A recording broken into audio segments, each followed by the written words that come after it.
আমাদের 5-6 ভাই বোন ছিলাম। তারপর মানে আমার বড় 2 বোনকে বিয়ে দিছে, তারপরে 2 ভাই, তারপর মানে আমি পঞ্চম, তারপরে আমার ছোট বোন। জন্ম জেলা কোথায় আপনার? জি, জন্ম জেলা লালমনিরহাট। লালমনিরহাট। আচ্ছা। তারপর 2 বোনের বিয়ে হয়ে গেছে, তারপর 2 ভাই ছোট ছিল, আমি ক্লাস 5-এ ছিলাম, তখন মায়ের হাতে পুরো সংসার, 4 জন আমরা। যাই হোক, আমার আম্মু চাকরি করছে, আমাকে লেখাপড়া শিখাইছে, সবাইকে শিখাইছে। আব্বা নাই দেখে আমাকে কলেজে মানে ভর্তি করার পরই বিয়ে দিয়ে দিছে। বিয়ের পর ওখানে লালমনিরহাটে থাকা হয় নাই, হাজবেন্ড নিয়ে নারায়ণগঞ্জে চলে আসলাম।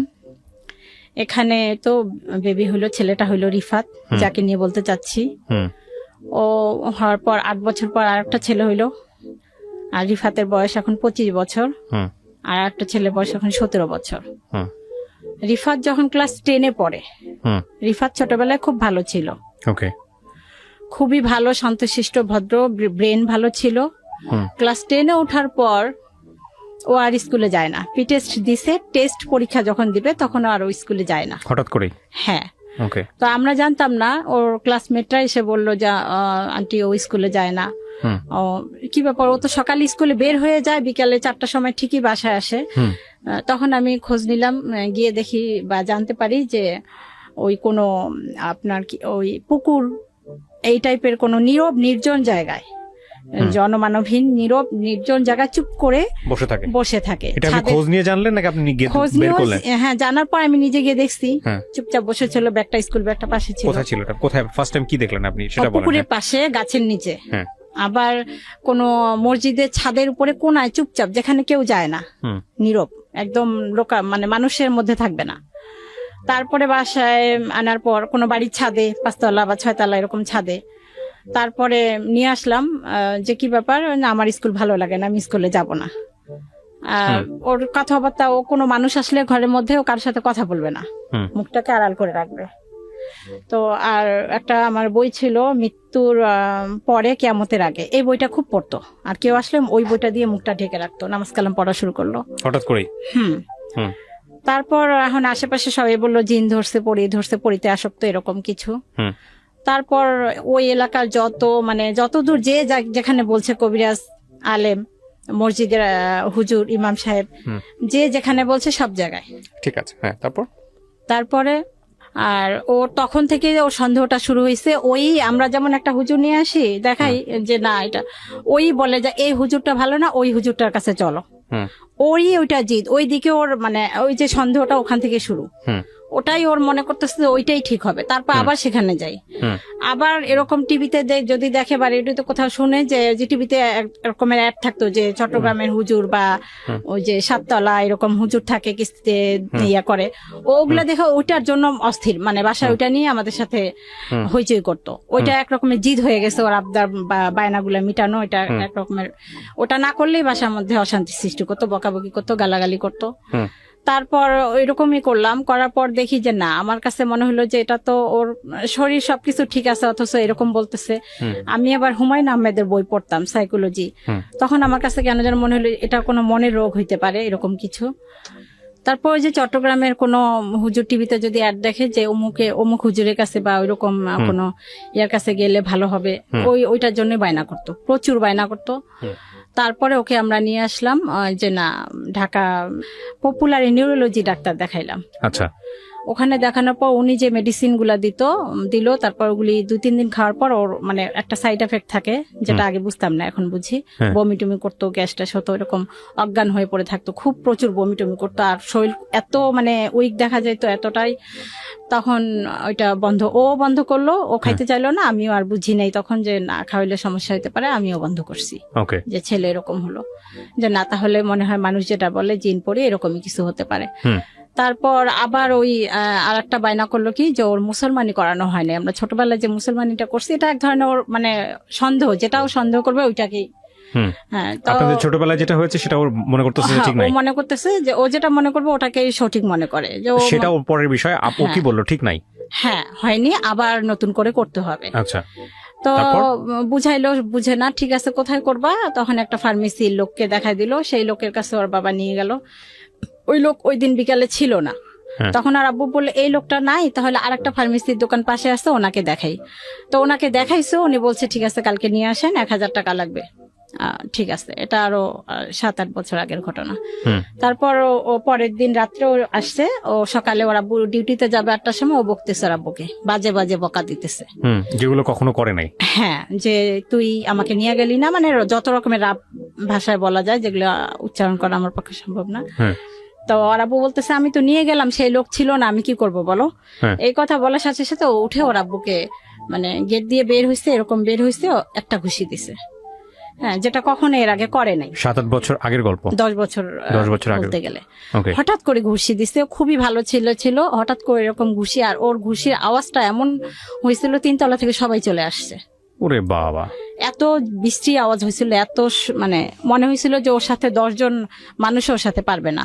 মানে চেহারা দেখার পরে ওর সামনে যে ওকে এসে আটকাবে, এই সাহসটা কারো হয় নাই। সবাই দূরে এরকম থেকে একটা মানে রণমূর্তি দেখতেছে, যেটাকে এমন বলে। একটা ভাবমূর্তি ওর ভিতরে চলে আসছে। কেউ সবাই দূরে আছে, আমরা বলতেছি যে আপনারা ধরেন না কেন, ধরেন ওর আব্বুকে মারার চেষ্টা করতেছে। My God. তখন আমি কি করছি, ও এইদিকে তাকায় আছে, ওইদিকে ওর আব্বুর সামনে, আমি পিছন থেকে মনে হলো যে যাই হোক আমি একটা লাঠি দিয়ে ওর মাথায় আঘাত করি, না লোকে থামানো যাইতেছে না, মানে আরো মারবে এরকম অবস্থা। এরকম একটা ওর আব্বুর সাথে ইয়া করতেছে। তখন আমি পিছন থেকে, ও কিন্তু এইদিকে তাকায় আসছে, আমি লাঠি নিয়ে আসছি, ও ওইদিকে ওর আব্বুর সাথে কথা বলার পর মোচড় দিয়ে আমার লাঠিটা নিয়ে আমাকে মারতে আসছে। আচ্ছা। এই জন্য এইসব বিষয়ে মানুষ বলে যে জিনের ইয়া এরকম। আসলে কিছু মানে এমন কিছু মানে বিষয় দেখছি ওর। মানে যেটা আসলে লজিক্যালি হওয়ার কথা না, সেটা চলে আসে ওর অ্যাটিটিউডের মধ্যে। হ্যাঁ, পিছন থেকে আজকের এই গল্পটা খুব সেন্সিটিভ একটা গল্প, একটু মনোযোগ দিয়ে শুনবেন শেষ পর্যন্ত, কারণ উনি যেই বিষয়টা নিয়ে এখানে কথা বলছেন, উনি সাফারার এবং ওখান থেকে ওভারকাম করেছেন।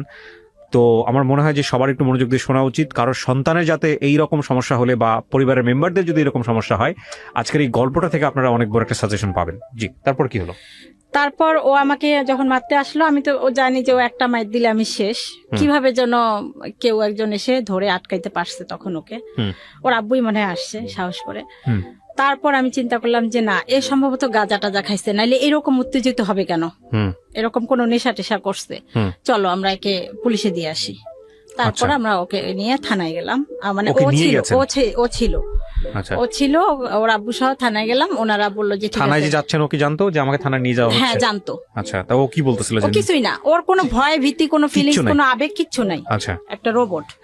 তারপরে থানায় গেলাম, ওরা মানে কেউ একজন বাসার পাশে বললো যে এভাবে যদি আপনারা বলেন নিবে না, আপনাদেরকে বলতে হবে ও মানে আসক্ত এবং একটা কোনো কিছু ওর পকেটে রেখে দিতে হবে, এরকম কিছু।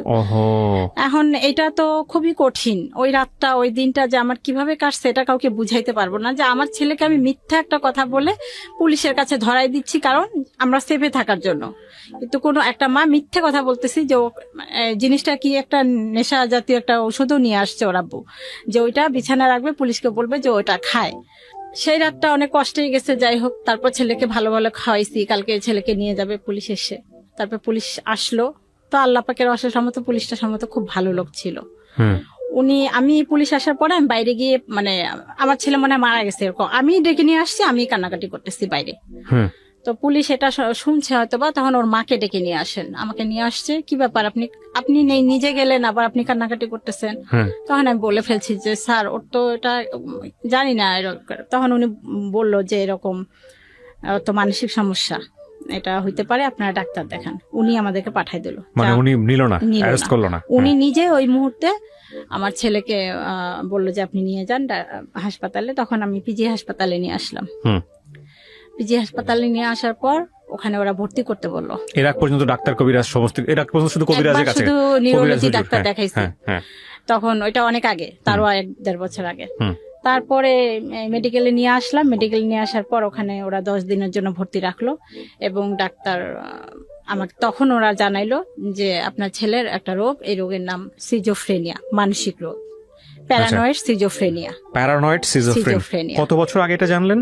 জানলেও আমি তখনও বুঝি নাই যে এটা একটা রোগ। আমার কাছে ভাত পানির মতোই মনে হয়েছে, জ্বর কাশি এরকমই মনে হয়েছে। এবং আপনার কাছে মনে হচ্ছে, আপনি তখনও বিশ্বাস করেছেন যে এটাই রোগ? বুঝি নাই যে এটা এত জটিল একটা কঠিন রোগ না। কিন্তু আপনি যখন আপনাকে বললো যে সিজোফ্রেনিয়া, তখন কি আপনি এটা বিশ্বাস করেছেন যে না এটা সত্যি সিজোফ্রেনিয়া, নাকি আপনি তখনও কবিরাজি সম্পর্কেই তখন আমি জানি না, আমি জানি সেটা এটা ঠিক আছে, জ্বরের মতো, কিন্তু কাশির মতো আপনার একটা দেখেন রোগ। দুটো বিষয় এখানে, একটা হচ্ছে যে আমাদের সমাজে এরকম কোনো কিছু হলে প্রাথমিক পর্যায়ে যেটা মানুষ মনে করে জিন ভূতের কোনো না ব্যাপার আমি স্যাপার। বুঝতে পারছি যে এটা একটা মানে রোগ, এটা মনে হয়েছিল। আপনি accept করেছেন? এটা আমি বুঝে গেছি। এইটা আমি কেন বারবার জোর দিয়ে জিজ্ঞেস করতেছি, হ্যাঁ। এই একসেপ্ট করার ব্যাপারটা খুব ইম্পর্টেন্ট। কারণটা হচ্ছে বিষয়টা কিন্তু যন্ত্রণা, মানসিক যন্ত্রের একটা যন্ত্রণা। সমস্যা হলে না, আমি যদি বলি ধরেন আপনার হাতে একটা মেশিন আছে, মেশিনের কোনো একটা পার্টস নষ্ট হয়ে গেছে, আপনি যাবেন পাঁচটা লাগাবে, সঙ্গে সঙ্গে সার্ভিস দেওয়া শুরু করবে।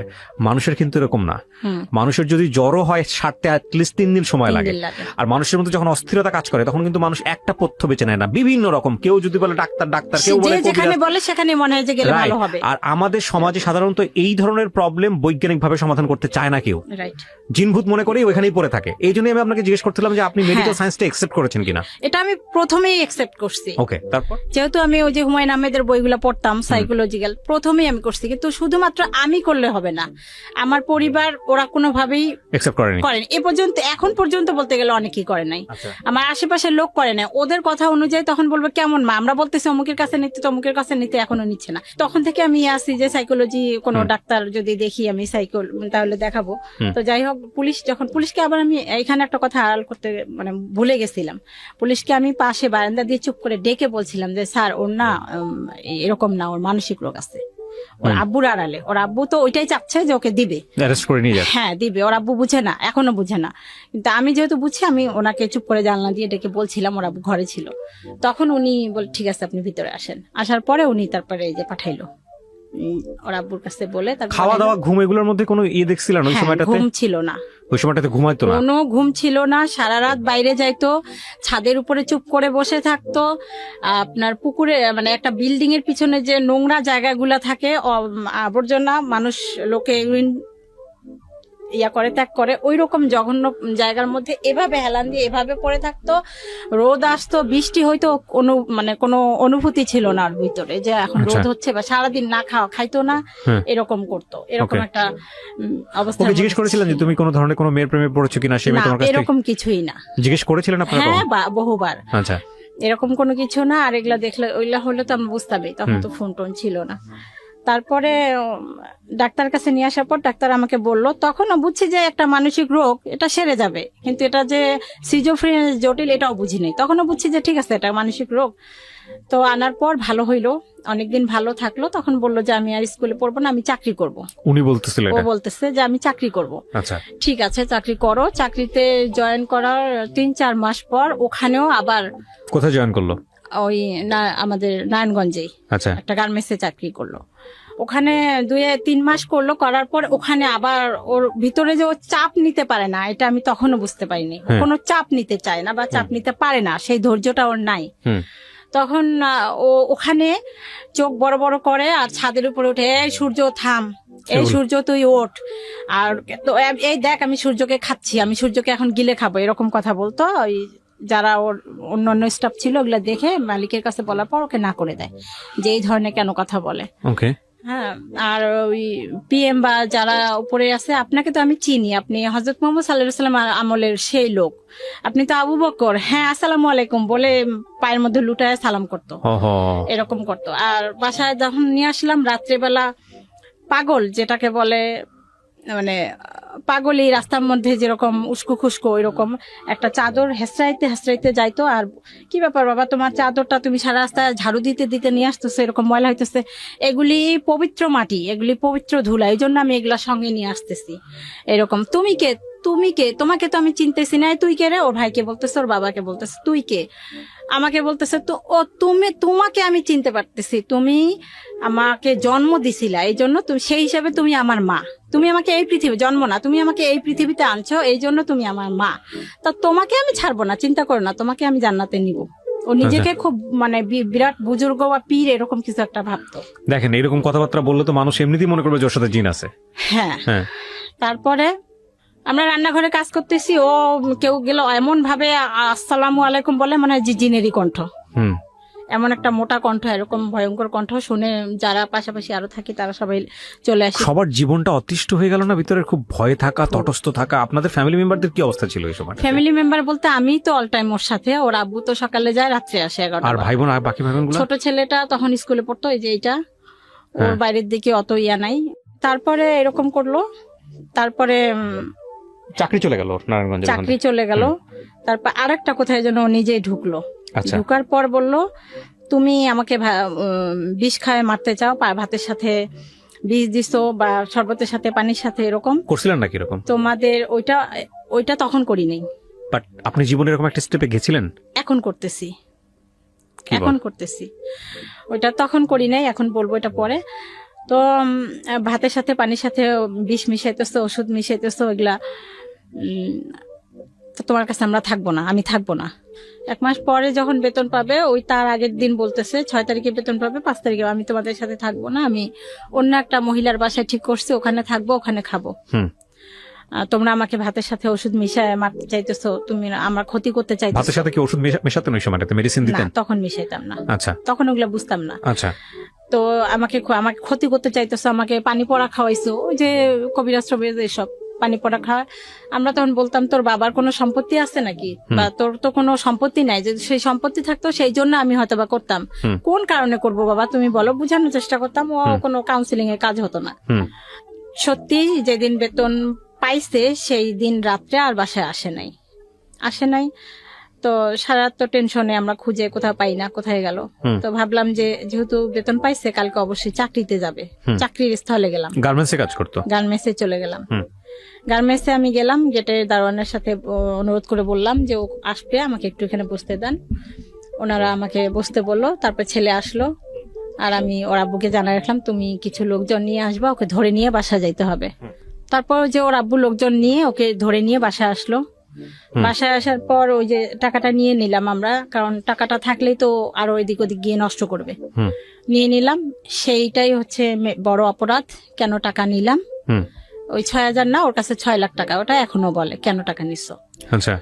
তো সেই জন্য 2-3 দিন পর এলাকার একটা গুন্ডা টাইপের কবির নামে এক লোক, আমার নামটা ঠিক মনে নেই, কবির নামটাই দিলাম। তো ওটাকে গুন্ডাই বলে এলাকার মধ্যে সবাই। ওনার কাছে গিয়ে বিচার দিছে যে অমুক, আমার হাজবেন্ডের নাম, মানে ওর আব্বুর নাম এবং আমার নাম ধরে বলছে যে ওরা আমার টাকা নিছে। আচ্ছা। তখন ওরা কারা, ওদেরকে তুমি কিভাবে চেনো? ওদের বাসায় আমি থাকি। তারপরে সেই লোক ওর আব্বুকে ডাক দিছে। ওই লোক যেই জায়গায় থাকতো, একটা মাঠের উপর 3 তলা একটা ছাদের উপরে, আমরা যেটা এলাকায় শুনতাম যে উনি গাঁজা টাজা মদ এই টাইপের কিছু খায়, এবং ওই মাঠ দিয়ে যদি, মানে এলাকার মানুষের ভাষা অনুযায়ী যেটা শুনতাম, যে কোনো মেয়ে ওই রাস্তা দিয়ে গেলে উনি তাকে ধরে, বা কোনো মানে কোনো লোক মোবাইল টোবাইল নিয়ে গেলে ছিনতাই করে, এই টাইপের কিছু শুনতাম। ওই লোক ওর আব্বুকে ডাক দিল রাত্রে 11টার সময়, যে আমার এখানে আসো। ওই 3 তলা, ওই নির্জন মাঠের এক কোন ওই বিল্ডিংটা, ওখানে 3 তলার আব্বুকে নিয়ে গেছে। যে তুই এই ছেলের টাকা নিছিস কেন, এরকম একটা ধমক টমক দিছে, মারবে এরকম কিছু। তোর আব্বু বলে, এই তো আমার ছেলে টাকা আমি নেবো না, আর ওর একটু সমস্যা আছে, এখন ওকে টাকা দিলেও থাকবে না, বা চলে যাবে, কোনো একটা নষ্ট করবে, বা গাঁজা টাজা কিছু খাইতে পারে। তখন আমাদের ধারণা ছিল গাঁজা টাজা কিছু খায়, এরকম কিছু। তো এই জন্য আমাদের সাথে রাফ বিহেভ করে, এরকম কিছু। তারপরে সেই লোক বললো, তোমার ছেলে কি প্রমাণ আছে? এখন আপনি বলেন যে, তারপরে উনি বললো যে ওর মার কাছে যান। তখন উনি বললো যে ঠিক আছে, আমি আসতেছি, পরের দিন আপনারা যান। তারপরে উনি পরের দিন আমার কাছে আসলো। আচ্ছা। সেই লোক আসার পর তখন আমাকে দেখার পর ছেলের কাছে পরে আমার সাথে কথা বললো। কথা বলার পরে চলে গেল। চলে যাওয়ার পরে আশেপাশে আরো 2-1 জন, আমি এখন ওনাকে কিভাবে প্রমাণ দিব যে এটা আমার ছেলে? কেন, আপনাদের কোনো ফ্যামিলি ছবি নাই ওই এলাকায়? আমি ছেলেকে 10 বছর প্রমাণ করার কি আছে? আশেপাশে লোকজনকে জিজ্ঞেস করলি? হ্যাঁ, ওই ছেলে তো ওইখানে জন্ম হয় নাই। আচ্ছা। জন্ম হয়েছে চৌধুরী বাড়ি, আমি থাকি নারায়ণগঞ্জ। আচ্ছা। চিটাং রোড চৌধুরী বাড়ি ওদিকে। ওকে। আর ওখানে ওকে নিয়ে গেছে 10 বছর বয়সে। সেই বয়স থেকে যারা চিনে তারাই। আমাকে আমার ছেলের পরিচয় দেওয়ার জন্য আরেকজন লোকের কাছে পরিচয় দেওয়ার প্রমাণ দিতে হবে, এমন একটা কঠিন সিচুয়েশন। তখন আমি বললাম যে আমি ওদেরকে ছোটবেলায় নিয়ে আসছি, অমুকের কাছে গিয়ে আপনি জিজ্ঞাসা করেন। উনি জিজ্ঞাসা করছে। এরপর ছেলে প্রতিদিন ওই লোকের কাছেই যায়। আচ্ছা। সারাদিন থাকে না, রাত্রে থাকে না। ওর আব্বু আর আম্মু সারা রাত খুঁজি।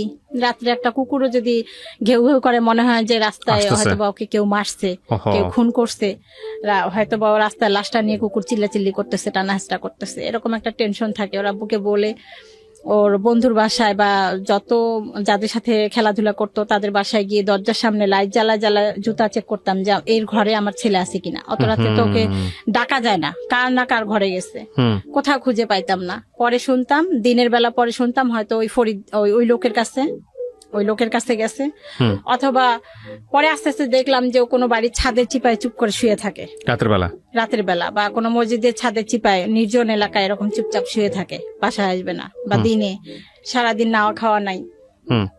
বেশিরভাগ সময় ওই লোকের কাছেই থাকতো, ওই গুন্ডাটার কাছেই থাকতো। 10-5 টাকা হয়তো বা দিত। আমার রাত্রে দিলে তো একটা বিশাল টেনশন তখন, যে এই লোক না জানি আমার ছেলের হাতে ছুরি ঢুকায় ধরাই দিয়ে বলে যে ওই লোকটাকে খুন করে আয়, বা মোবাইলটা চুরি করে নিয়ে, এরকম কোনো অন্যায় কোনো কাজে নাকি ওকে জড়িত করে, নাকি ওকে কিছু খাওয়ায়, এরকম একটা বিশাল টেনশন। কিভাবে এই লোকের কাছে আমি আমার ছেলেকে উদ্ধার করব। তারপর ছেলেকে উদ্ধার করার জন্য ওই লোকের কাছে ফোন দেই। তখন ওই লোক আমাকে এরকম একটা কথা বলে, মানে কথার ইয়াতে বোঝা যায় যে ওনাকে আমার মানে ওনার ইচ্ছা পূরণ করতে হবে, এরকম কিছু একটা। এই ছেলের জন্য ছেলে ওখানে পাশে ছিল সম্ভবত, কথাগুলা শুনছে। তখন আমি ওনাকে স্ট্রেট জবাব দিলাম যে দেখেন, আপনি যদি এখন আমার ছেলের গলায় ছুরিও দিয়ে আমাকে বলেন ছেলে মারা যাক, ছেলের মৃত্যু একদিন হবে, আল্লাহ নিবে, আমি আপনার ওই কথায় কোনোদিনও মানে রাজি হব না। আপনি যা খুশি তাই করেন, আমি আপনাকে আর ফোনও দিব না। আর একটা কথা শুনেন, আমি আপনার কথাগুলো কিন্তু রেকর্ড করে রাখলাম আমার সিমে। আমি যেহেতু আপনাকে বারবার ফোন দেই, যদি আমার ছেলের কোনো ক্ষতি হয়, এই রেকর্ড করা কথাগুলো কিন্তু চলে যাবে থানায়। এই কথাটা ওনাকে বলে দিলাম। তারপর আমি তখন স্কুলে চাকরি করতাম, কিন্ডারগার্টেনে। তো আমি স্কুলে যাওয়ার পর 8টা থেকে 10টা, তা আমি স্কুলে চলে যাওয়ার পর আমার ছেলে শুনতাম মাঝে মাঝে বাসায় আসতো, এসে ওই সময় খেয়ে যাইতো। তো ছোট ছেলেকে বললাম, ও যদি আজকে আসে তুই আস্তে করে বাইরে দিয়ে দরজায় তালা দিয়ে আমাকে ডাকতে যাবি। তারপর ওই রকম আসছে, ভালো রান্না করে রাখছি, যে ভালো রান্না দেখলেও খাবে। মুরগির মাংস ভুনা করছি, ও খাইতে খাইতে ওই সময়ের মধ্যে আমি চলে আসবো। তারপরে আসছি, এসে ওই অবস্থায় আমি যেভাবে ছিলাম সেই অবস্থা ওকে নিয়ে সোজা লালমনিরহাট আমার দেশের বাড়ি চলে গেছি। এটা কি আগে থেকে প্ল্যান করা ছিল আপনার? হ্যাঁ, না প্ল্যান ছিল না। আমার চিন্তা যে ওই লোকের কাছে কিভাবে আমার ছেলেকে আমি উদ্ধার করব, মানে কবিরের কাছে যেতে দিব না, যেন কোনো অন্যায় কোনো কাজ ওকে দিয়ে না করায়। এই কবির নামটা ছদ্মনামে এখানে ব্যবহার করা হচ্ছে। ওকে, বলেন। তারপর ওই অবস্থায় উপরে আর একটা মহিলা ছিল, ওনাকে বললাম ও ছেলেকে তো নিয়ে যাওয়া যাবে না, এখানে আবার নাটক করতে হয়েছে। জীবনে অনেক নাটক করলাম এই ছেলের জন্য শুধুমাত্র। তখন ওই মহিলাকে বললাম, আপা আপনাকে আমার সাথে একটু অভিনয় করতে হবে। কি ছেলেকে বলতে হবে, যেহেতু ও পাগল, কোনো কবিরাজের নাম শুনলে ও সেখানে ছুটে যাবে। তো আপনি আসবেন, এসে আমাকে বলবেন, আপা আমাকে বকবেন ওর সামনে আমাকে বকলেও খুব খুশি হয়। আপনি আমাকে বকবেন আর বলবেন যে অমুক জায়গায় একটা ইয়ে আছে, ওখানে নিয়ে যান, আপনি আমাকে টাকা দিবেন। উনি সেটা এসে করলো, শায়লা নাম ওনার, ওই মহিলাটা এসে আমাকে বললো, আপা আপনি ছেলেটাকে এরকম ক্ষতি করতেছেন কেন, ওকে নষ্ট করতেছেন কেন? এই যে আমার কাছে একটা ভালো কবিরাজের ঠিকানা আছে, আপনি ওকে নিয়ে যান ওখানে। লালমনিরহাটের নাম তো বলে নাই, বাট আপনি লালমনিরহাটে তো নিচ্ছেন আলটিমেটলি। হ্যাঁ, ওকে। হ্যাঁ, তারপরে ওকে ওইটা বললো। তারপরে আমি উনি বলার পর আমার ছেলে রাজি হলো। ঠিক তো, কবিরাজের কাছে নিতেছো, কোনো চালাকি করতেছো না। শায়লাপে বললো যে আমি কেন তোমার মার সাথে চালাই, তোমার মা তো ভালো না, খারাপ, খালি তোমার ক্ষতি করতেছে, তুমি যাও তো, আমি খোঁজ নিব, আমিও যাইতেছি 2 দিন পরে, তুমি যাও। তারপর ওই কথা বলার পর ওকে নিয়ে আমি গাবতলী, নারায়ণগঞ্জ দিয়ে বাস আছে, তবু ওই বাসে আসিনি, সোজা গাবতলীতে এসে ওখান থেকে বাস নিয়ে লালমনিরহাটে চলে গেলাম। চলে গিয়ে ওখানে ওকে রেখে আমি তারপর চলে আসলাম, ব্যাক করলাম আমার ঢাকায় ওকে রেখে। ওকে, আচ্ছা, এখন এখানে পরের দিন আমাকে কবির ফোন করছে, ওই লোক ছদ্মনাম যার নাম দিলাম। হ্যাঁ, আপনার ছেলে কি অবস্থা, এখন যে ফোন দেন না, আপনার ছেলে যে খোঁজ খবর নেন না। তা বললাম, না আপনি তো, উনি এখন এটা জানে না যে আমার ছেলেকে আমি রেখে আসছি, আমার ছেলের খবর নেওয়ার জন্য উনি আমাকে হিসাবে ব্যবহার করছে। তখন আমি বলছি যে আপনি যা খুশি তাই করেন, আমার ছেলেকে আমি আনতে যাব না। তো উনি পায় নাই আমার কাছে, আমি ছেলে আসা ছেড়ে দিয়েছি। ওইরকম ছেলে আমার দরকার নেই, যে আপনার মতো একটা গুন্ডার কাছে গিয়ে থাকতে পারে, আর আপনার মতো গুন্ডা এই ধরনের কথা আমাকে বলতে পারেন। আমি ছেলেকে ছেড়ে দিয়েছি, আপনি যা খুশি তাই করেন। তারপরে অনেকদিন পর, কয়েক মাস পর আমার ছেলেকে নিয়ে আসা হইলো ওইখানে। কার কাছে ছিল? লালমনিরহাট আমার মায়ের কাছে ছিল। ওর কি ধরে বেঁধে রাখতে হইতো? তখন মাঝে মাঝে ও ভালো হয়ে যাইতো, অটোমেটিক ভালো হয়ে যাইতো মাঝে মাঝে, খুব নর্মাল আচরণ করতো, নর্মাল আচরণ করতো। মা আর একটা বিষয়, ও বাইরের কারোর সাথে কোনো খারাপ কখনো করেনি, কখনো এ পর্যন্ত করে নাই। ইন্টারেস্টিং। তারপর হ্যাঁ, অন্যান্য এই সিজোফ্রেনিয়া অন্যান্যরা করে, কিন্তু এর বেলায় সেই জিনিসটা এখন যায় নাই। তারপরে ওখানে মার কাছে রাখার পর মা মনে হয় কবিরাজ টবিরাজ দেখাইলো, দেখার পর ওখানে কবিরাজ বলছে ওর সাথে 3টা শয়তান আছে, একটা ভালো শয়তান, একটা খারাপ শয়তান, এরকম নানান কিছু। তারপরে আসলো বাসায়, কিছুদিন ভালো ছিল। তারপরে আবার ঢাকা মেডিকেলে ডাক্তার দেখাইলাম, ওখান থেকে আবার ট্রিটমেন্ট করলাম, করার পরে আবার ভালো হইলো। ও বাসায় আসার পর, লালমিয়া থেকে ঢাকায় আসার পরে আবার অসুস্থ হয়ে গেল, আবার সে আগের মতো। তারপর আবার ঢাকা পিজি হাসপাতালে নিয়ে ট্রিটমেন্ট করলাম।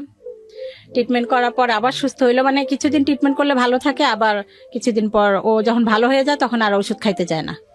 আমি ভালো হয়ে গেছে, আমি ওষুধ খাবো কেন। তারপর আবার একদিন হঠাৎ করে ও বললো আমার বুক জ্বালাপাড়া করে, আমার অস্থিরতা লাগে। তখন ঢাকাতে, লালমিহাটে, হ্যাঁ লালমনিরহাটে, সরি এই নারায়ণগঞ্জে। নারায়ণগঞ্জে। তখন আলটিমেটলি আপনার বাসায় থাকে না কবিরের সঙ্গে? হ্যাঁ, চলে আসছে। আর আমরা কবিরের বাসা ওই এলাকা থেকে আরেকটা এলাকায় চলে আসছি, এই জন্য ওই লোকের থেকে দূরে।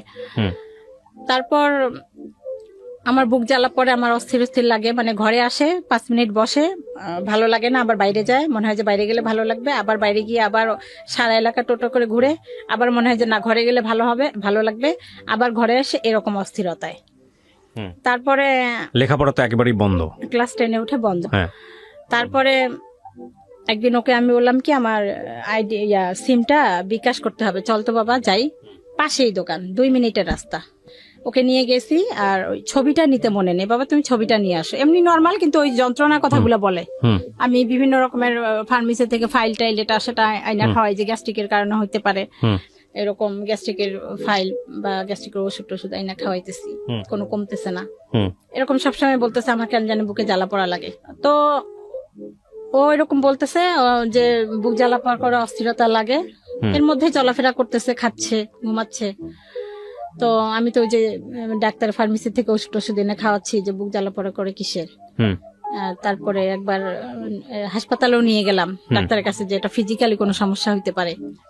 সেখান থেকেও গ্যাস্ট্রিক ওষুধ টষুধ দিল, পেট ব্যথার ওষুধ দিল, কিছু হচ্ছে না। ওই নর্মাল ভাবেই চলাফেরা করে, কিন্তু ওই কথাগুলা বলে আমার ভালো লাগে না, অস্থির লাগে, আমার কেমন জানি লাগে, অস্থির অস্থির। তারপরে আমি ওকে নিয়ে যখন সিমের দোকানে গেলাম, ও বললো যে ছবি লাগবে, ছবি নিতে বাসায় আসছে। আসার পরে ও গোসল করেই 3 তলায় ছাদের উপর উঠে লাফ দিছে সুইসাইড করার জন্য। লাফ দিয়ে দিয়েছে? বুঝলেন কিভাবে আপনারা? আমি তো দোকানে, আশেপাশের লোকেরা বুঝছে, তারা চলে আসছে, আর আমি দেখলাম যে ছেলে এখন আসতেছে না কেন, তখন আমি বাসায় আসার জন্য পা বাড়াইছি। তারপর তখন কেউ একজন ছুটে গিয়ে আমাকে রাস্তাতেই বললো যে ও 3 তলা থেকে লাফ দিছে। 3 তলা থেকে লাফ দেওয়া কত কিছু হইতে পারে। এক্স্যাক্টলি। আপনি কি করলেন? আমি গিয়ে আর কোনো সুযোগ পাইনি। খবরটা পাওয়ার পর আপনি কি দেখলেন? আপনি কি করছেন? আপনার চোখে কি দেখছেন ওটা বলেন। আমি গিয়ে দেখি ওকে লোকজন ধরে তুলছে, ও এইভাবে দাঁড়ানো আছে, ওর এই থুতনিটা ফেটে গেছে, রক্ত।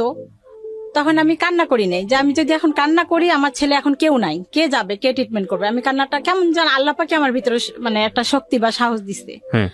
দেখি কেউ একজন বেবি ট্যাক্সি নিয়ে আসছে, আমি ওকে সহ উঠলাম, আমার সাথে যাওয়ার মতো কেউ ছিল না ওই সময়। রুমে সম্ভবত 3000 টাকা ছিল, ওইটা নিয়ে পপুলারে চলে গেলাম। ওখানে গিয়ে কান্নাকাটি করতেছি, স্যারের পাও ধরতেছি যে স্যার কিছু একটা করেন, দেখেন কি হয়েছে, কত দূর, কতটুকু কি হয়েছে, এটা আমাকে বলেন। ওনারা সবকিছু পরীক্ষা করলো, একদম আল্ট্রাসাউন্ড, এক্সরে, পায়ে x-ray, total body checkup করার পর বললো যে ওর পাটা গেছে। পা গেছে? পায়ে কি হয়েছে? পা ভেঙে গেছে, পায়ের হাঁটুর উপর থেকে আপনার ওটাকে কি বলে, হিপ পর্যন্ত, হিপ পর্যন্ত এই জায়গাটা ভেঙে গেছে, ভেঙে এরকম ছুরির মতো হাড্ডিটা এরকম হয়ে গেছে। আচ্ছা। উনি বললো 1 লাখ বা তার উপরে লাগবে অপারেশন করতে। তখন আমার কাছে 1 টাকাও নাই, আর 3000 টাকা পরীক্ষাতেই লেগে গেছে। তারপরেও ওকে আমি নিঃশ্বাস বন্ধ করে, যে না একটা সিএনজি, তখন অতক্ষণে ওর আব্বু চলে আসছে, ওকে নিয়ে বললো তাহলে আপনারা যদি টাকা নাই তাহলে পঙ্গুতে নিয়ে যান। পঙ্গুতে আসলাম। পঙ্গুতে আসার 1 মাস, এটা যেটা বলতে চাচ্ছিলাম, যেহেতু সময় নাই, পা ভেঙে গেছে, ওর সেই ফিলিংসটা তখন নাই। ও একটা মানসিক রোগী, ওর সেই যন্ত্রণাটা নাই। ওর পা ভেঙে গেছে, ওকে পায়ের এইখানে রড দিয়ে এখানে বের করে এরকম একটা রড দেওয়া হয়েছে। সেই রড দিয়ে আমি যদি টয়লেটে যাইতাম, এসে দেখতাম ও ফ্লোরের মধ্যে হাঁটাহাঁটি করতো। ওরে বাবা, ওর ভিতরে কোনো যন্ত্রণা নাই। এইটা দেখে অন্যান্য যাদের হাত পা ভাঙ্গা পঙ্গু হাসপাতাল সমস্ত রোগী গোল হয়ে দাঁড়াইতে যেন কোনো সার্কাস দেখতেছে। ওরা মাথায় আশ্চর্য হয়ে যায় যে এরকম পায়ের মধ্যে রড নিয়ে এরকম মানে পা ভাঙ্গা একটা ছেলে সে পাটা হাঁটতেছে? নেড়বেড় করতেছে এরকম, সেইটা নিয়ে ও খোঁচায় খোঁচায় হাঁটতেছে। ও মাই গড। মানে ওর ওইটার কোনো যন্ত্রণা নাই। আচ্ছা, ডাক্তার যখন আপনাদেরকে বলে দিল দিস ইজ প্যারানয়েড সিজোফ্রেনিয়া, তখন বুঝি নাই আমি। এরপরে ট্রিটমেন্ট ওনার তত্ত্বাবধানে ট্রিটমেন্ট করেন নাই আপনারা, নাকি ওই বলা শুনেই শেষ? না ট্রিটমেন্ট করছি। ওই যে এই রোগ তো কিছুদিন আসছে, শুধু জাঙ্গিয়া পড়ে। আর আমরা তো ওই নতুন বাসায় গেছি, তো এলাকার সবাই কোন বাসায় গেল খোঁজ পায় না। তারপরে কোনোভাবে কেউ আমার নাম্বার দিছে, ফোন দিছে যে আপনার ছেলেকে এসে দেখে যান। এসে দেখি এরকম সব মানুষ জড়সড় হয়ে দেখতেছে, ভিডিও করতেছে, কেউ কেউ মজা নিতেছে। আর ওর পাশে কেউ যাওয়ার সাহস নাই, সবাই ভয় পায় দূর থেকে। ধরতে পারবে কি, ধরার মানে সবাই ওকে ভয় পায়, কিভাবে ওকে ধরবে, কিভাবে আমার কাছে নিবে। ওর আব্বু আর আমি অনেক কষ্ট করে বাসায় নিয়ে গেলাম। নিয়ে যাওয়ার পর তখনও বুঝে নেয় ও কোন ইয়াতে গেছে, কেন এটা হলে এখনো বুঝি, আজও জানি না। বাসায় নেওয়ার পর ও যখন রাত্রে বিছানা থেকে নেমে টয়লেটে যাবে, ও যেভাবে পাটা দেওয়ার দরকার অন্যভাবে পাটা দিয়ে ধাম করে ওয়াল শোকেসের উপর পড়ে ওয়াল শোকেসের গ্লাসগুলো ভাঙলো।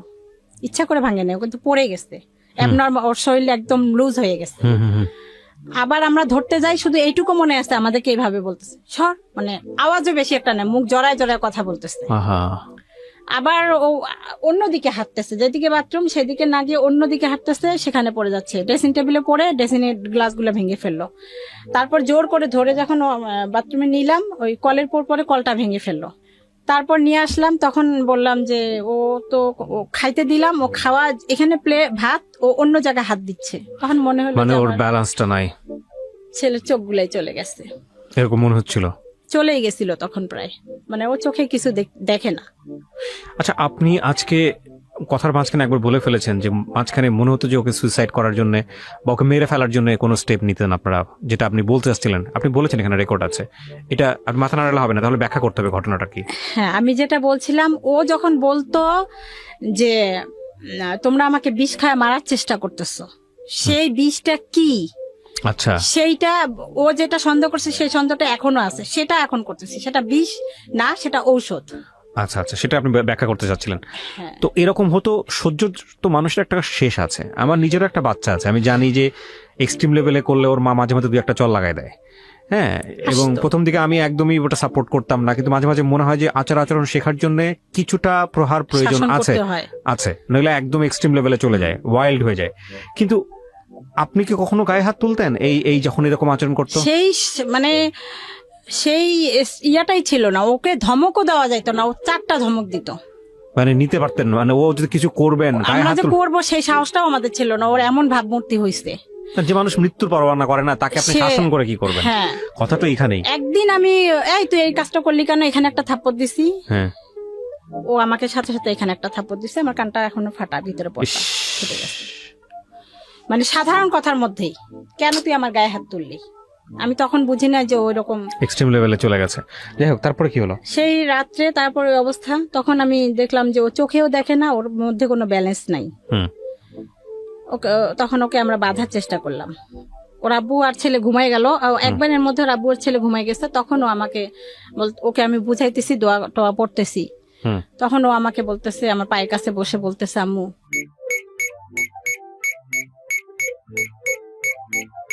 প্রিয় দর্শক এবং শ্রোতা, আপনারা এটা খুব এক্সট্রিম লেভেলের একটা ব্যাপার, যেটা আসলে ইট ক্যান বি এক্সপ্লেইন। আমি আজকে এই গল্পটাকে এভাবে আপনাদের সামনে উপস্থাপন করছি এই কারণে যে এগুলো আসলে আমাদের গণমাধ্যমে সেভাবে আসে না বা এগুলো নিয়ে তেমন কথাবার্তাও হয় না। আমাদের মেইন স্ট্রিম গণমাধ্যম বলি বা যাই বলি না কেন, সেই জায়গাগুলোতে আমরা আসলে মোটা দাগে যেসব জিনিস নিয়ে ব্যস্ত থাকি, সেই সব জায়গার চেয়েও যে আরও অনেক গুরুত্বপূর্ণ বিষয় অনেকভাবে আসতে পারে, সেই জায়গাটিকে আমি বরাবরের মতো আমার রেডিও ক্যারিয়ারে খুব সিরিয়াসলি দেখানোর চেষ্টা করেছি। সেরকম একটা গল্প এটা, যে কারণে আমি কোনো বিষয়ে আপনাদেরকে মানে বুঝতে বাকি থাকে এরকম কোনোভাবে উপস্থাপন করছি না। আমি শুধু দেখানোর চেষ্টা করছি যেটাকে উনি প্যারানয়েড সিজোফ্রেনিয়া বলছেন বা এই জাতীয় রোগ বলছেন, সেটা হলে একটা মানুষ, পরিবারের একটা রক্তের বন্ধনের মানুষ, সে কি পরিমাণ অমানুষ হয়ে যেতে পারে বা কি পরিমাণ ওয়াইল্ড হয়ে যেতে পারে, কি পরিমাণ তাকে কন্ট্রোললেস অবস্থায় আপনারা চিন্তা করতে পারেন, সেই অবস্থা বোঝানোর জন্য আমি গল্পটা এভাবে উপস্থাপন করছি। এতে করে কেন ভেবে উপস্থাপন করছি সেটার একটা ব্যাখ্যা আমি এখনই দিয়ে রাখছি, যাতে করে আপনার পরিবারে যদি কেউ এরকম হয় ইনিশিয়াল স্টেজে, আপনারা যাতে প্রপার ট্রিটমেন্ট নিতে পারেন, বা যদি এরকম স্টেজে চলেও যায় কিভাবে আপনি কিওর করবেন, তাকে কিওর করার জন্য আপনাকে কি পরিমাণ ধৈর্য, শক্তি, সাহস নিয়ে লড়াই করতে হবে, যে লড়াই কোনো অর্থেই যুদ্ধক্ষেত্রে লড়াইয়ের চেয়ে কম শক্তি সম্পন্ন না, সেরকম একটা লড়াইয়ের সাহস যেন আপনি আজকের এই গল্প থেকে পেতে পারেন। So this is a very important story. বলেন তারপর। তখন দেখলাম যে ওর চোখটাও চলে গেছে, ও নড়তেও পারতেছে না। তখন ওকে আমি শিকল দিয়ে বেঁধে রাখলাম এবং তখন আমি নেটে সার্চ দিলাম যে এই 4টা ওষুধ ওকে খাওয়াচ্ছি, এগুলো আসলে কি। তখন আমি নেট ইউজ করা শুরু করছি মাত্র, তার আগে এতদিন করি নেই। ওর ওই রোগের কারণে, ওই যে পা ভাঙলো, ও তখন আমি নেটে মানে সবাই রক্ত আমি পাচ্ছিলাম না, ওর পা যখন ভাঙলো কেউ রক্ত কোথাও পাচ্ছিলাম না। অন্য অন্য বেডে সবাই দেখি ফেসবুকে ছাড়তেছে রক্ত দিচ্ছে। তখন আমার হলো যে না, আমিও ফেসবুক ইউজ করবো, এরকম সমস্যায় পড়লে যেন রক্তটা করতে পারি। তারপর আমি নেটে সার্চ দিয়ে দেখলাম যে একটা ওষুধ আসতো, ওইটা যদি বেশি খাওয়ানো হয়ে যায় তাহলে চোখের জ্যোতি চলে যেতে পারে, সেই রকম হতে মানে দুর্বল হয়ে যায়, কোনো শক্তি থাকে না শরীরের। তো দেখলাম সেই ওষুধটা ও দিনে 4 বার করে খাচ্ছে, ও নিজেই খাচ্ছে, ও তো আমাদের কথার মধ্যে থাকে না, নিজেই হড়হড় করে খাচ্ছে। সাথে সাথে ওষুধগুলো সরাই ফেললাম, সব ওষুধ খাওয়া নিয়ে বন্ধ করলাম। কিছুদিন পর স্বাভাবিক হওয়ার পর ওই ইঞ্জেকশনটা শুধু দিতাম, মাসে 21 দিন পর একটা ইঞ্জেকশন হয়, সেটা দিতাম। ওষুধ আর খাইতেও চায় না, ও কোনোভাবেই খাইতে চায় না। 20 সাল এসে সব থেকে মারাত্মক, সব থেকে ভয়ঙ্কর যে কাজগুলো হয়, যেগুলো সহ্য করার মতো না, সেই কাজগুলো 20 সালে এসে ঘটানো শুরু করলো। মার্চ মাস থেকে ও সম্পূর্ণ, এতদিন আমরা জানতাম যে হয়তো বা গাঁজা টাজা খায় এই জন্য এরকম করে, কিন্তু মার্চ মাসে সম্পূর্ণ লকডাউনে 3 মাস ঘরে ছিল, একটা সিগারেটও খায় নাই। তারপরেও ঘরের জিনিসপত্র ভাঙচুর, এতদিন ভাঙে নাই। এখানে আরো একটা ঘটনা আমি বলতে ভুলে গেছি। ওই যে ওই বাসায় যখন এই ঘটনাটা হইলো, সেদিন পরের দিন সকালে বাড়িওয়ালা এসে দেখে আমার ঘরের জিনিসপত্র ভাঙচুর। তখন উনি ভাবলো যে নিশ্চয় ছেলেটা ভালো না, এই যে অসুখ এটা বুঝে নেই, আবার শিকলে বাধা, আপনি আজকে এই বাসা ছেড়ে চলে যান, আপনি কেন আসছেন, বা ছেলের এই রোগ আছে আপনি কেন গোপন করছেন, ছেলে তো গাঁজা টাজা খায়, আজকে এই মুহূর্তে বাসা ছেড়ে চলে যান। এখন ওই ছেলেকে আমি সামলাবো নাকি ওর টেক কেয়ার করবো, নাকি আমি বাসা খুঁজতে যাব, না জিনিসপত্র গোছাবো, এরকম একটা কঠিন পরিস্থিতি। ওটাকে অনুরোধ করলাম যে আমাকে একটু সময় দেন, উনি মানলো না, আজকেই চলে যান। পাশে কে যেন পরিচিত একজন ছিল, সে বলল যে না, এরকম ছেলেটার এরকম সমস্যা। ও তারপর 2-3 দিন পর যেটা হয়েছে, ও রুমে থাকতে চায় না, শিকল খুলে দেওয়া হলো। যখন একটু স্বাভাবিক হইলো, কিন্তু একটু ভালো হয়, কিছুক্ষণ পর আবার অ্যাবনর্মাল হয়ে যায়। ওই পাশে অন্য কারো বাসায় গিয়ে খাবারের যে ডুলি থাকে, রুমে ঢুকে খাবার ডুলি থেকে ভাত বের করে নিয়ে খায়। ওর ধারণা ওইটা আমাদেরই ঘর, কিন্তু ওই যারা ওই বাড়ির লোক তারা মনে করছে যে ও কোনো মানে কি বলে ওগুলাকে, ছিনতাইকারী বা কোনো কিছু হইতে পারে, মানে চুরি টুরি করে যেগুলি, এরকম কিছু চোর টোর হইতে পারে। ওকে ধরে মারধর শুরু করছে। তারপরে পাশে একটা পরিচিত লোক, ও আরই ওকে মারতেছে কেন, ওর তো সমস্যা আছে, উনি বুঝছে, যার যে পরিচিত লোকের চোখে। তখন ওই লোকে ওকে ছুটায় আমাদের বাসায় নিয়ে দিয়ে আসছে। ওকে আমরা আটকায় রাখতে কোনোভাবেই পারি না। তারপর 20 সালে এসে যে এরকম মারাত্মক অবস্থা, ভাঙচুর করে, আমাকে বলে তোকে বটি দিয়ে টুকরা টুকরা করে মেরে ফেলবো। মানে খুব ভায়োলেন্ট, খুবই মানে অস্বাভাবিক আচরণ হয়ে গেছে। আমার ওর আব্বুকে মারতে চায় ছুরি দিয়ে, কোনোভাবে ওষুধ খাবে না, অনেক কষ্টে মানে হাসপাতালও আসবে না, ওষুধও খাবে না। অনেক কষ্টে যখন হাসপাতালে নিয়ে আসলাম যে স্যার ওকে ভর্তি করেন, ও বাসায় মারামারি করে, আমার ছেলেকে মারছে রক্তাক্ত অবস্থা, তাও আরো মারতেছে, গলা টিপি ধরছে, রক্ত পড়তেছে, মাথা ফেটে গেছে, ছোট ছেলেকে মারছে। ওর আব্বুকেও মারধর করে, আমাকেও মারতে আসতে চায়। টিভিটা নিয়ে একদম ছুঁড়ে আমার দিকে ফেলতে গেল, আমার মাথার উপরে টিভিটা নিচে পড়ে গেল। মোবাইল ইচ্ছা মতো বেশ কয়েকটা মোবাইল ভেঙে ফেলছে।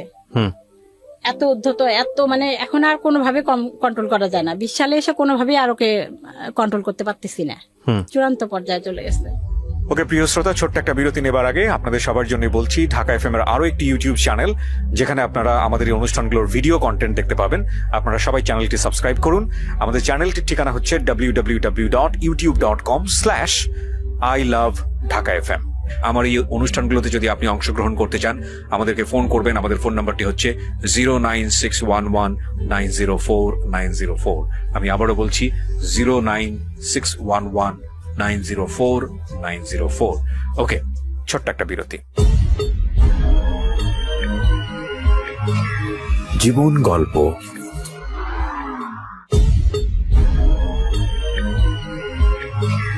জীবন গল্প। Welcome back once again. প্রিয় শ্রোতা, আপনারা শুনছেন জীবন গল্প। আমি আরজি কিবরিয়া আপনার সঙ্গে রয়েছি। আমার এই অনুষ্ঠানগুলোতে যদি আপনি অংশগ্রহণ করতে চান, আমাদেরকে ফোন করবেন। আমাদের ফোন নাম্বারটি হচ্ছে 09611904904। আমি আবারও বলছি 09611904904। ওকে, আমরা যেখানটায় ছিলাম তারপর হাসপাতালে নিয়ে আসলাম, মানসিক হাসপাতালে, অনেক কষ্টে। তখন ও ভর্তি হবে না, ভর্তির কাগজ স্যার লিখে দিছে, ভর্তি হয়ে আরেকটা রুমে যাব। ও চলে আসছে ওখান থেকে, আমাকে রেখে ও একাই চলে আসছে বাসায়। এরকম করে একটা মাসে 4 বার এই মানসিক হাসপাতালে আসা হয়েছে। আচ্ছা। আর কোনো বাসেও আসবে না, রিজার্ভ সিএনজি বা এরকম কিছু। এই মুহূর্তে এসে ওর আব্বুরও চাকরি চলে গেছে। আমি আমার প্রাইভেট টিউশনি কিছু করতাম, সেগুলো বলতে গেলে স্কুল বন্ধ থেকে বাদ। আমরা একেবারেই বলতে গেলে পথে নেমে গেছি। তারপরেও নিজেরা যেভাবেই চলি, যেভাবেই খাই, ছেলের ট্রিটমেন্টের জন্য অনেক কষ্ট করে এদিক ওদিক টাকা ঋণ করে ওকে মানসিক হাসপাতালে ভর্তির চেষ্টা যখন 4 বার আসা যাওয়া করলাম, কোনোভাবেই হলো না। আর ওর আরো একটা জিদ যে আমাকে ফার্মেসি থেকে এই ফাইলটা এনে দাও, 300 টাকা 400 টাকা 500 টাকা, এই ফাইলটা এনে দাও, এটা খাবো, এটা 2 দিন খাই, আবার এটা এনে দাও। প্রচুর টাকা, প্রচুর ঋণ হয়ে গেল।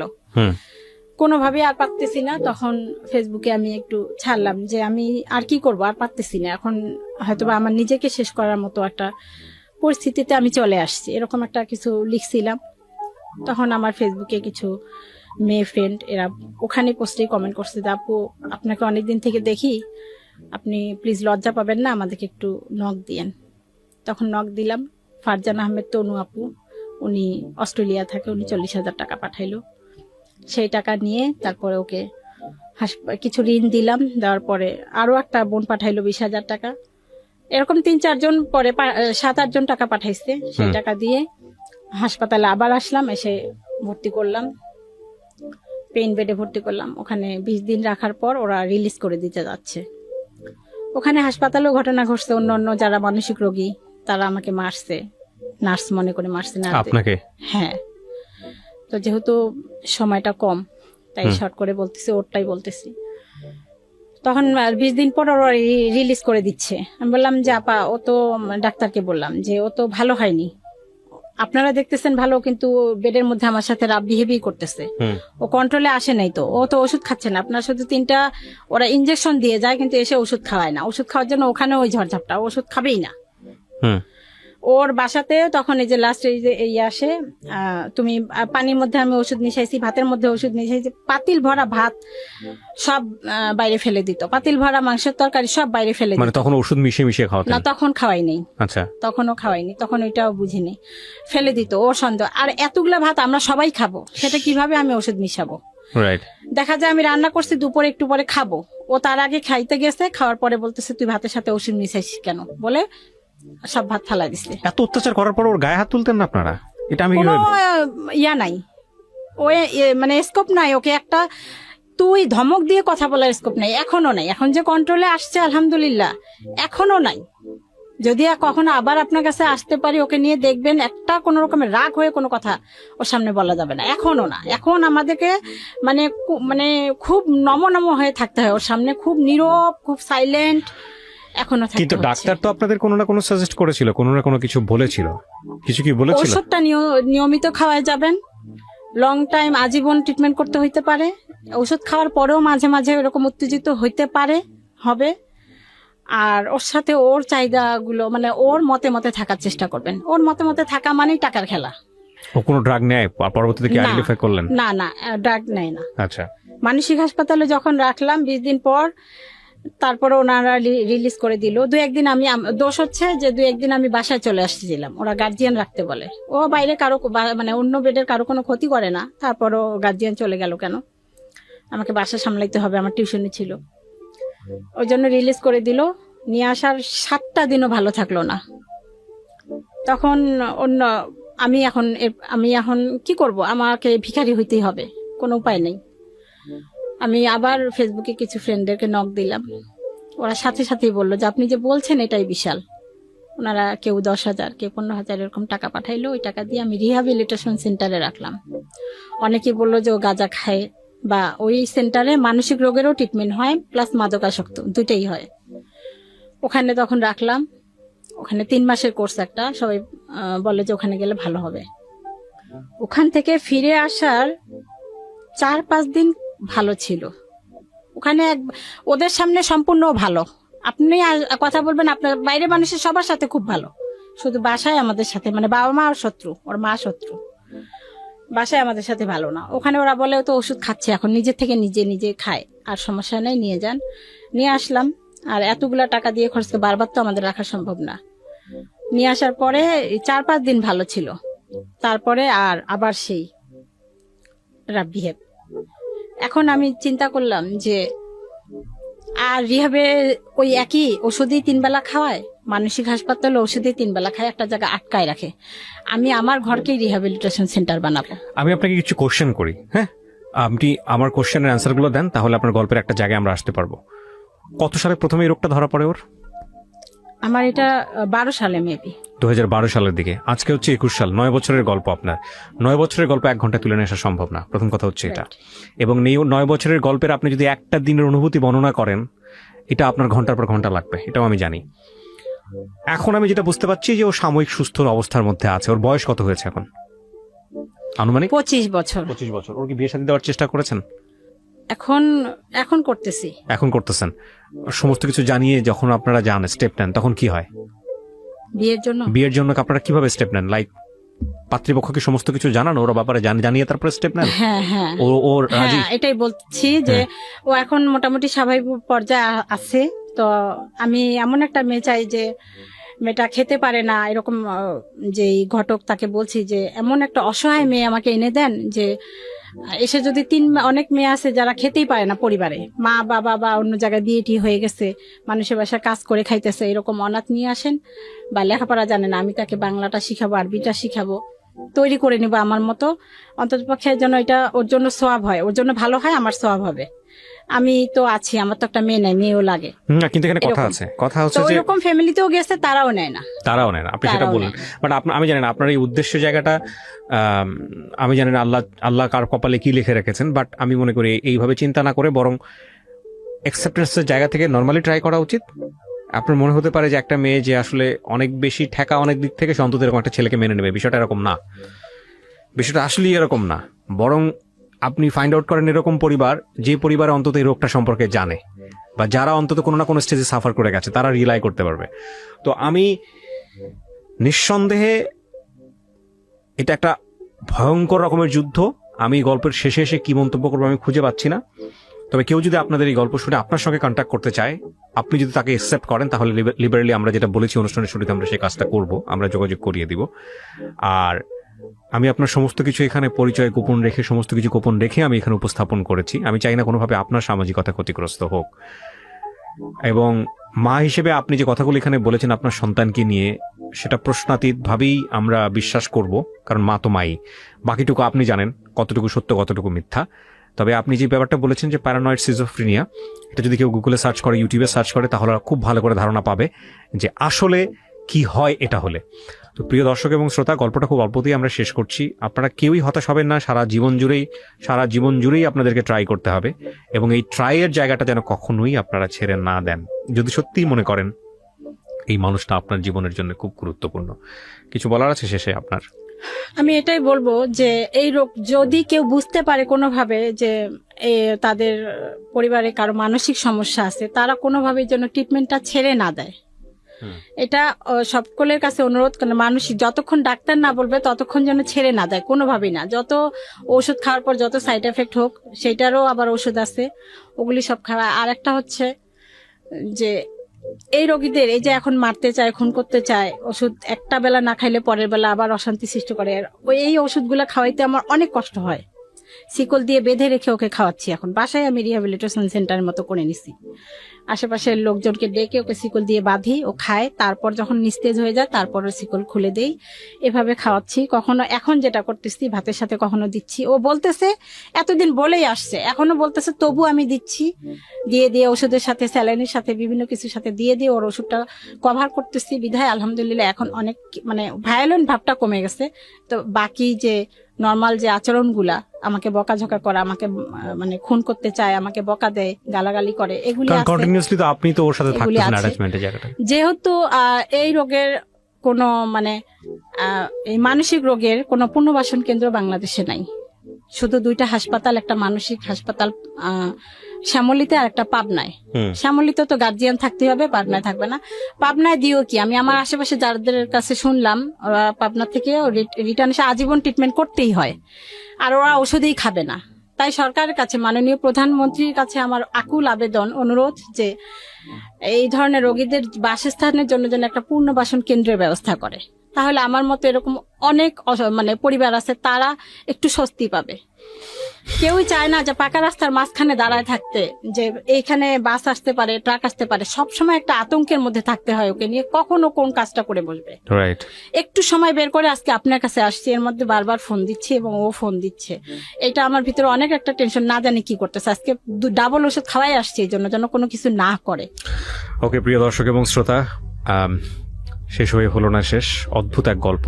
এই গল্প হয়তো আজকে রাতে অনেকেরই ঘুম কেড়ে নেবে, তবে আমরা দোয়া করি কারো পরিবারেই যেন এরকম না হয়। যদি হয়েই যায় তবে মনে রাখবেন, জীবন একটা যুদ্ধক্ষেত্র, আমৃত্যু সেই যুদ্ধ আমাদের করে যেতে হয়, এবং কখনোই যেন আমরা নিজে